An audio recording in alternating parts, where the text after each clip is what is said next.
तो आइए शुरू करते हैं। अभी का विषय वस्तु है कि कुंडली मिलान के प्रमुख सूत्र कौन कौन से होते हैं। कभी कभी ऐसी स्थितियां होती है कि हम सबों के पास में जब कुंडली आता है मिलान के लिए तो वहां पर उनकी स्थिति बन जाती है कि कैसे मिलाए, कैसे क्या करे। चुपचाप गुण मिलान कर लेते हैं। यदि गुण अत्यधिक मिल जाता है या 18 से अधिक रहता है तो बोल देते हैं कि हाँ ठीक है शादी कर लीजिए। लेकिन एक गुण मिलान अलग विषय वस्तु है और कुंडली मिलान अलग विषय वस्तु है। गुण मिलान चंद्रमा का होता है एवं नक्षत्रों का होता है। चंद्रमा एवं नक्षत्रों का होता है। व्यक्ति के जन्म नक्षत्रों के आधार पर गुण मिलान होते हैं।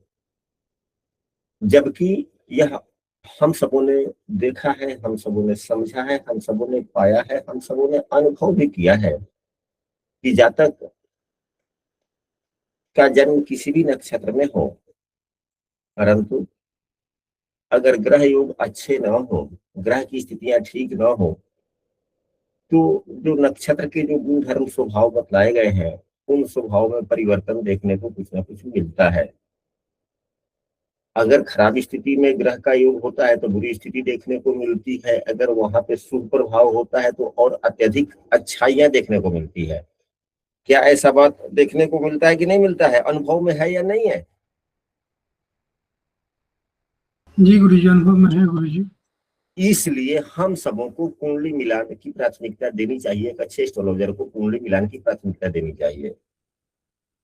यहाँ पर दो कुंडलियां हैं, हालांकि है तो यह एक ही व्यक्ति का, यह D1 कुंडली है और यह D9 कुंडली है। लेकिन हम लोगों ने मान लिया कि यह वर की कुंडली है और यह कन्या की कुंडली है।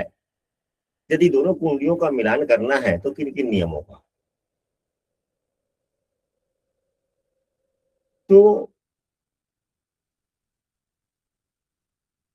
पहला नियम यह होता है कि यदि वर के सप्तमेश की राशि में, यदि वर के सप्तमेश की राशि में कन्या का चंद्रमा हो,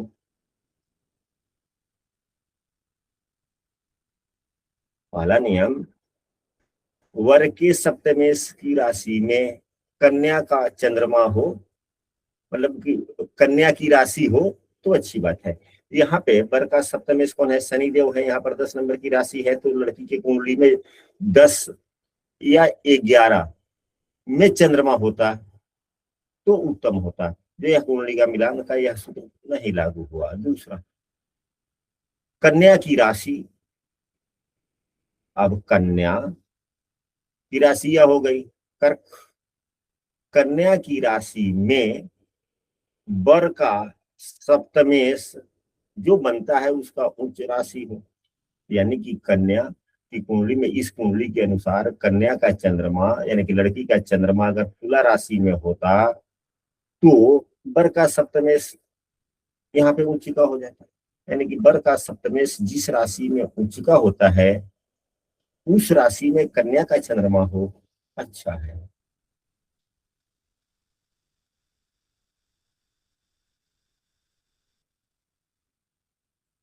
यानी कि वर के सप्तमेश का जो उच्च स्थान है उसमें कन्या का, लड़की का, उस राशि में लड़की का चंद्रमा हो।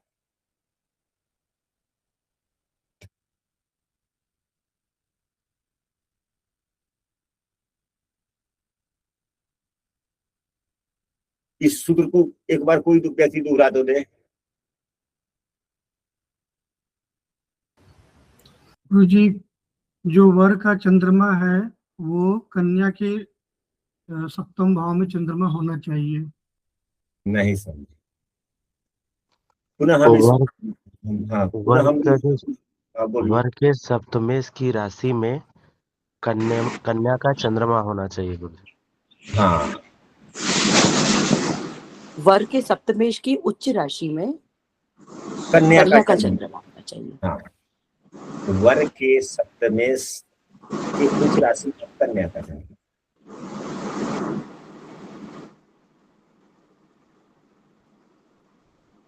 तो उत्तम है।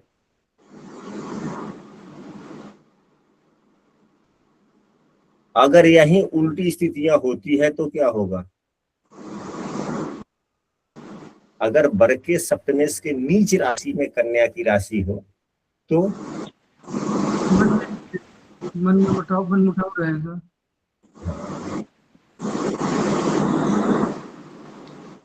तीसरा सूत्र,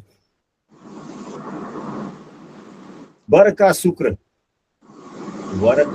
जिस राशि में हो, इस कुंडली में वर का शुक्र मीन राशि है, उसी राशि में कन्या का चंद्रमा हो,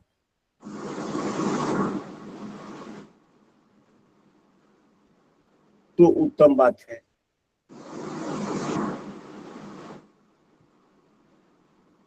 वर का लग्नेश जिस राशि में हो, अब यहाँ पर वर का कुंडली में लग्नेश चंद्रमा बनते हैं, चंद्रमा 10 नंबर की राशि में है, वर का लग्नेश जिस राशि में हो वही राशि, उसी राशि में कन्या का चंद्रमा हो, यानी कि लड़की का चंद्रमा हो। अगर यह उदाहरण कुंडली में चंद्रमा लग्न में ही होता तो उत्तम बात होती। बंद कर लीजिए पिताजी। ऊपर छत पर सीधा सीधा को लेकर 15 मिनट में हम यहाँ से क्लास में से निकलते हैं। हो गया।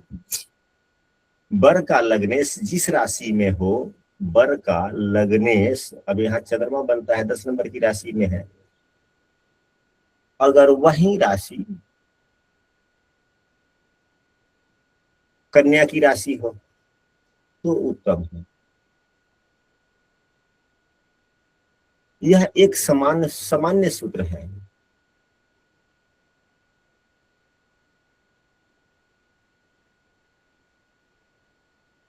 एक सामान्य नियम है कि वर का सप्तमेश या कन्या का सप्तमेश, अगर वर का सप्तमेश कुंडली के 6ठे, 8वें या 12वें भाव में हो और शुभ दृष्टि से विहीन हो, शुभ युक्त या शुभ दृष्टि न हो, तो समस्याएं आती हैं।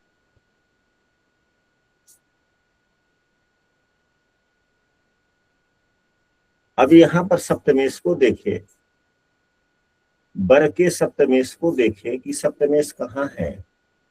वर का सप्तमेश 8वें भाव में है, क्या शुभ दृष्टि है? तो गुरु के द्वारा देखा जा रहा है, एक शुभ दृष्टि हो गया, मंगल से युक्त है, मंगल कुंडली का योग कारक ग्रह भी है। और मंगल क्या है, कुंडली के योग कारक ग्रह को यहाँ पे नहीं देखना, यहाँ पर यह देखना है कि दाम्पत्य जीवन के शुभ भाव का स्वामी है कि नहीं है। यदि पापक ग्रह है तो, या दाम्पत्य जीवन के सुखद क्षणों के पूरक भाव का स्वामी साथ में है तो नुकसान नहीं होता। तो यह मंगल देव क्या है, मंगल देव 10म भाव के स्वामी है, जो विवाह के सुख भाव है। विवाह का सुख भाव कौन होता है? 10वां भाव होता है जी। तो यह 10वें भाव के, विवाह के सुख भाव के भी स्वामी है। दूसरा, विवाह में क्या चाहिए? आपसी प्रेम चाहिए, तो प्रेम भाव का भी स्वामी है। अतः यहाँ मंगल उतना नुकसानदायक नहीं है। सप्तमेश की राशि में भी है। अब रहे सूर्यदेव, तो सूर्यदेव दूसरे भाव के स्वामी है। दूसरे भाव के स्वामी जिस ग्रह के साथ में होते हैं उसके अनुरूप फल देते हैं, ऐसा हम सबों ने बृहद पराशर गोरा शास्त्र में या लघु पराशरी में पढ़ा है। दूसरे भाव के स्वामी क्या होते हैं? तटस्थ होते हैं ना। जी गुरु जी। अपना स्वतंत्र फल तो नहीं देते ना, नहीं देते। नहीं देते। लेकिन दूसरे भाव का स्वामी दूसरे भाव को देख भी रहा है, यह विवाह की आयु को लंबी करता है। तो ओवरऑल मिला जुला करके इसको पूर्ण सुखद नहीं माना जाएगा, तो पूर्ण दुखद भी नहीं माना जाएगा। अंशात्मक मान को देखे तो सूर्यदेव 24 के हैं, मंगल 7 के हैं, मंगल अस्त भी नहीं है, या काफी दूर अंशात्मक मान है। शनि 11 है और यह 24 है, 13-14 अंशों की दूरी है, अगर अस्त भी है तो न के बराबर है, क्योंकि शनि तो 15 अंशों पर अस्त का होता है। तो 11 और 15 26, 2 अंश ही तो कमी है। पूर्ण अस्त तो इसे नहीं कहा जाएगा, हल्का फुल्का अस्त कहा जाएगा। तो हल्के फुल्के समस्याओं के साथ में जीवन लगभग ठीक ठाक चलेगा। शनि यहाँ पर सप्तमेश भी है, ठीक है, चल गया।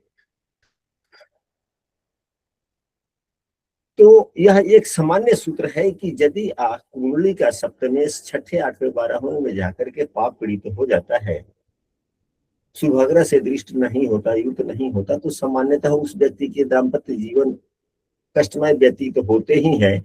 चाहे कहीं से भी किसी भी व्यक्ति से कुंडली कितने भी अच्छे मिलान कर ले, समस्याएं आती है, क्योंकि इनके जीवन के नसीब यही। क्या कन्या की कुंडली में यह लागू हो रहा है? तो कन्या की कुंडली का सप्तमेश सप्तम भाव में ही, ठीक है। यह 3 जो त्रिदोष बनते हैं, त्रिदोष कौन? तो तीन दोष में कौन कौन दोष? तो एक जो अभी हम लोगों ने चर्चा किया कि 7वें का स्वामी 6, 8, 12 में पीड़ित हो, 7वें का स्वामी नीच हो, 7वें का स्वामी अस्त हो, तो दाम्पत्य जीवन में बाधा आती है, चाहे वह महिला की कुंडली हो या सप्तमेश 12वें भाव में हो। अगर सप्तमेश इसी कुंडली में 12वें भाव में होते, सप्तमेश 12वें भाव में होते और लग्नेश यानी कि चंद्रमा यहाँ पर बैठे हुए हैं, यानी कि सप्तमेश 12वें भाव में और लग्नेश सप्तम भाव में हो, तो भी दाम्पत्य जीवन अच्छा नहीं व्यतीत होता, या यह ज्यादा नुकसान होता है, ज्यादा समस्याएं देता है। एक और योग है इसी के सापेक्ष में कि यदि सप्तमेश एवं लग्नेश दोनों में खडाष्टक योग हो तो भी समस्याएं। खडाष्टक योग का मतलब लग्नेश यहाँ पर है तो सप्तमेश अब 12वें में होंगे तभी खडाष्टक, या यहाँ होंगे तभी खडाष्टक। यानी कि आपके लग्नेश कहीं भी हो कुंडली में और उससे 6ठे या 8वें सप्तमेश है तो भी समस्याएं आती है, लेकिन थोड़ा कम। लेकिन सप्तमेश 12वें हो और लग्नेश सप्तम भाव में हो तो ज्यादा समस्याएं आती है।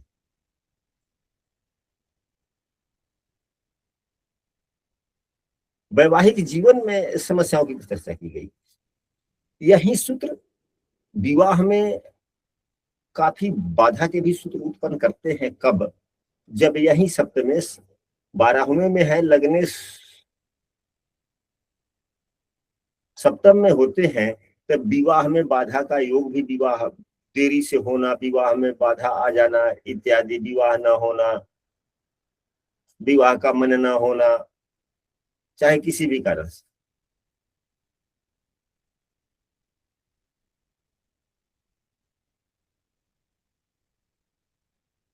यदि पुरुष की कुंडली हो, यदि पुरुष की कुंडली हो और यदि पुरुष की कुंडली हो और चंद्रमा, जैसे उदाहरण बोले में यहाँ पे चंद्रमा है और पुरुष के लिए शुक्र हो, दोनों पर मंगल की दृष्टि हो, दोनों पर मंगल की दृष्टि हो किसी भी स्थितियों में। कभी कभी ऐसा हो सकता है कि मंगल के, अब चंद्रमा यहाँ पे है, मंगल यहाँ पे रहते तो मंगल की 4थी दृष्टि पड़ जाती, शुक्र यहाँ पे होते तो मंगल की 8वीं दृष्टि हो गई। तो दोनों पर दृष्टि पड़ा कि नहीं पड़ा? गुरुजी चंद्रमा और कौन सा? शुक्र। हाँ, हाँ। पुरुष के लिए चंद्रमा एवं शुक्र दोनों पर मंगल की दृष्टि हो तो विवाह में बाधा होती है और वैवाहिक जीवन ठीक ठाक व्यतीत नहीं होता, चाहे कुंडली कितना भी अच्छे ढंग से मिलान करना कर ले। कुंडली का मिलान भी हो रहा हो, ठीक है, वो अलग बात है, लेकिन आपके दाम्पत्य जीवन के सुख दुख के भी कुछ सूत्र योग होते हैं जो समस्या आती है। हमारे ही गांव का एक व्यक्ति का कुंडली मिलान हमने किए थे, हमने किया था, महिला की कुंडली थी तो चंद्रमा एवं गुरु पर दोनों पर मंगल की दृष्टि थी। हमने कहा चाहे आप कुछ भी कर लीजिए, दाम्पत्य जीवन में समस्याएं आएंगी ही आएंगी, विवाह के बाद में समस्या आएंगी। इसके लिए कुछ व्रत वगैरह है, वह कहिएगा बच्ची को करने के लिए। कुछ दिनों के बाद में स्थितियां सामान्य हो जाएगी, कुछ वर्षों के बाद में।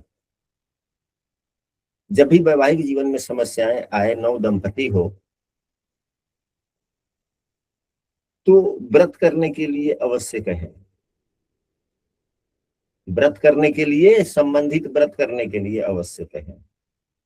और यह भी बोले कि आने वाले कुछ वर्षों में, 1-2 वर्षों में ठीक हो जाएगा, और ठीक हो भी जाता है। वहां पे अगर इस प्रकार की स्थितियां बनती है तो जप पूजा पाठ इत्यादि उतने प्रभावी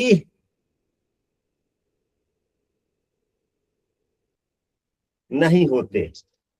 ऐसा बात नहीं है कि जब पूजा पाठ का प्रभाव नहीं होता, होता है, लेकिन थोड़ा देर से होता है। जी गुरु जी, बताइए गुरु जी। लेकिन व्रत का प्रभाव जल्दी पड़ता है। जी गुरु जी, तुरंत होता है।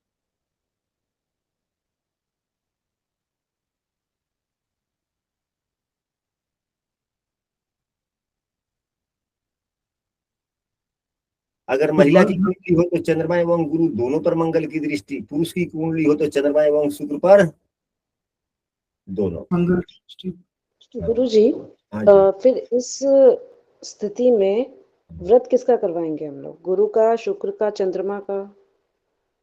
नहीं, महिला हो तो गुरु का व्रत, पुरुष हो तो शुक्र का व्रत। शुक्र का व्रत। लेकिन व्रत कब से शुरू करें, वह किसी अच्छे योग्य ज्योतिषी से पूछे, और वह जो मुहूर्त बतलाएगा, जो दिन बतलाएगा, उसके लिए। जी। अब एक आज से हम आप लोगों को बात कर रहे हैं कि एक व्यक्ति के दाम्पत्य जीवन में समस्याएं थी। उन्होंने पूछा कि हाँ, यह व्रत पूजा तो करनी है।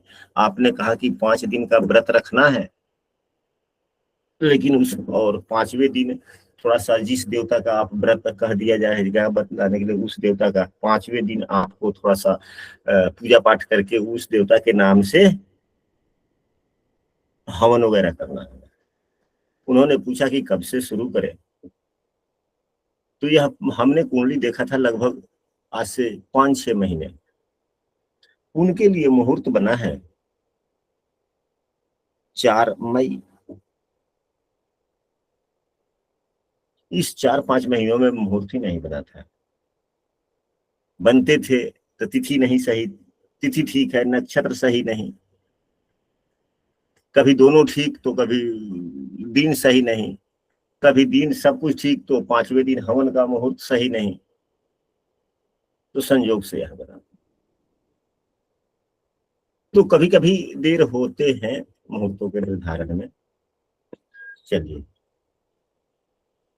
मंगल ही नहीं, अगर शनि की भी दृष्टि हो तो भी समस्याएं।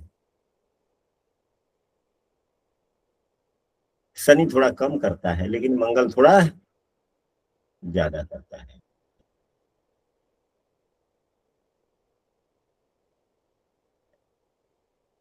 अगर चंद्रमा 5वें भाव में कमजोर हो, चंद्रमा यदि 5वें भाव में कमजोर हो, निर्बली हो,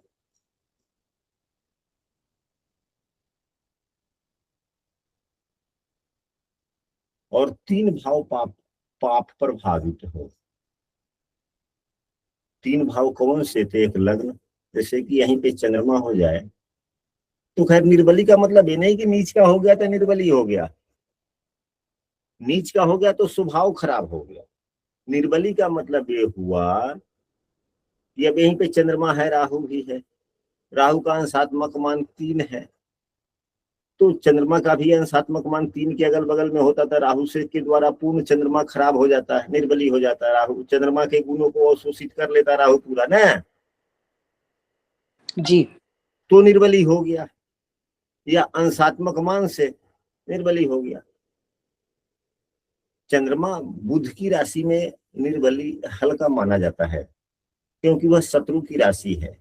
शत्रु की राशि में कोई भी ग्रह होता है तो निर्बली के समान ही होता है, कम बल रहता है उसके पास में, क्योंकि उसको शत्रु उसके पीड़ित करते रहते हैं। आप भी अपने शत्रु के सामने घर में रहें तो अपने आप को आप असहज महसूस करते हैं।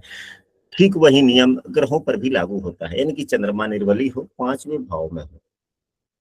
चंद्रमा मन है, चंद्रमा मन है, चंद्रमा भावना है, 5वां भाव प्रेम का है। तो प्रेम कमजोर हो गया ना।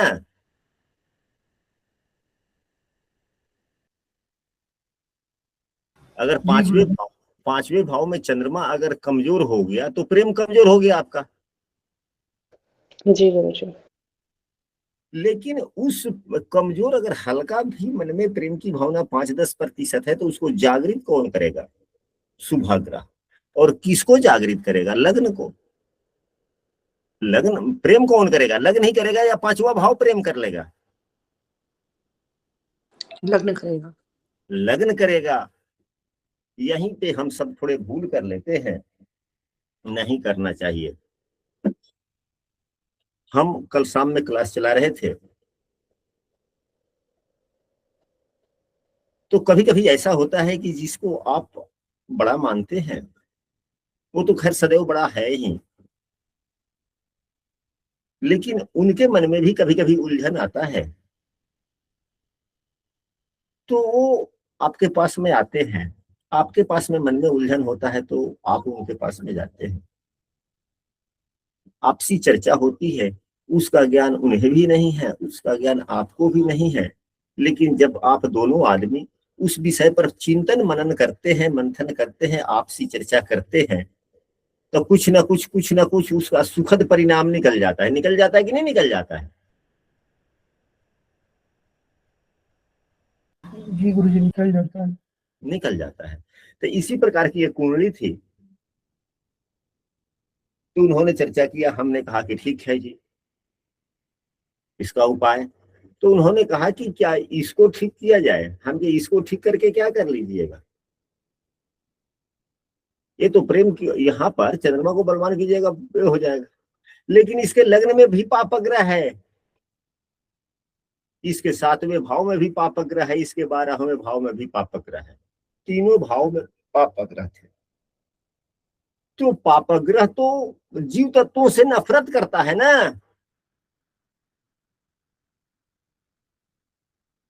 अब प्रेम कौन करेगा? तो प्रेम यह करेगा, लग्न करेगा। तो लग्न में ही पापग्रह है, जीव तत्वों से नफरत को तो इसका आदत हो, फितरत हो गया, तो यह प्रेम करेगा कैसे?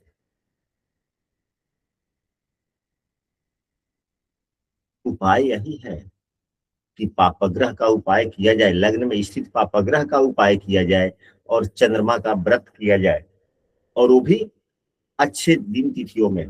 और व्रत जब किया जाए तो व्रत करने के बाद में पारण करने से पूर्व व्रतांते पारणम जो होता है, यानी कि अगले दिन मंगलवार को जो पारण करेंगे उससे पहले नहा धो करके पुनः चंद्रमा की पूजा करके, कुछ व्रत करने के बाद में लोग दान पुण्य करता है ना, दान वगैरह करता है कि नहीं करता है?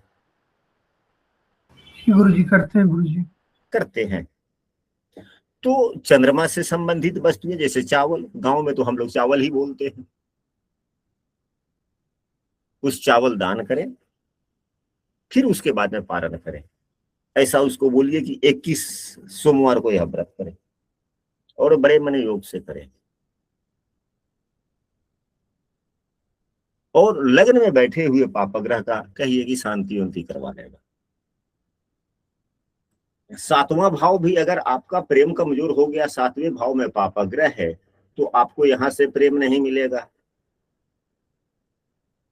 12वें भाव में पापग्रह है तो यहाँ के सुख सुविधाओं में प्रेम नहीं मिलेगा।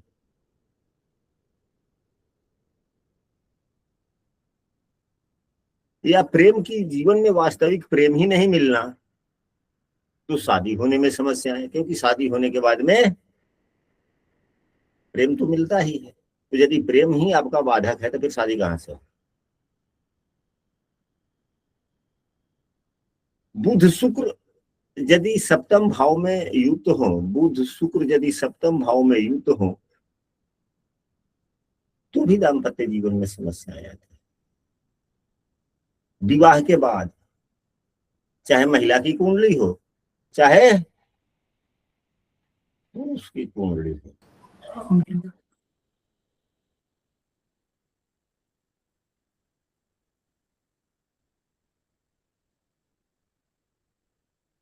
गुरुजी चंद्रमा बुध हो तो सप्तम भाव में उतना नुकसानदायक नहीं। वो हल्का फल्का देगा लेकिन वह नुकसान पाए। लेकिन शुक्र बुध ज्यादा, क्योंकि वो बिजनेस माइंडेड, व्यापार हो जाएगा, प्यार में व्यापार ज्यादा आ जाएगा, ऐसा गुरुजी। हाँ ये प्यार व्यापार आ जाएगा। कहने का मतलब शुक्र क्या है? भोग है। बुध क्या है? बचपना है, नपुंसक है, और इसका अवस्था भी बाल्य है। जी गुरुजी। यह महत्व को ही नहीं समझेगा।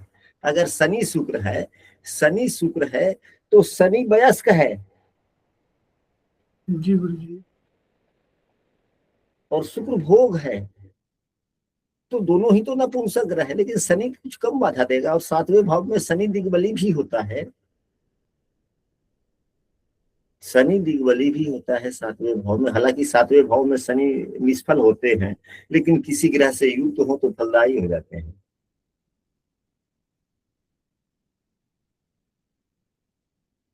चलिए आज आखिरी सूत्र पर हम लोग चर्चा करते हैं कि विवाह के लिए संचार यह है। विवाह का आय 5वां भाव है, संचार भाव 9वां है, और आय भाव ये है।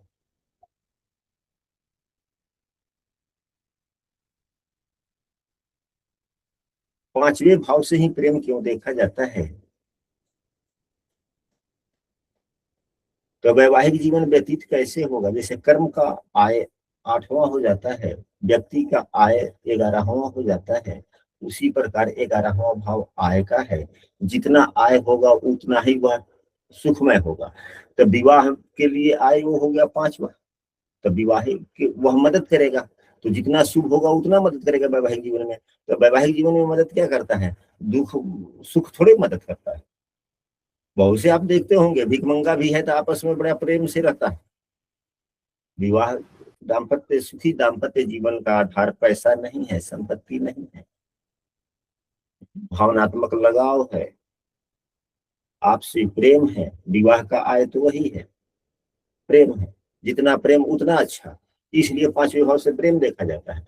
तो 5वां भाव आवश्यक हो गया।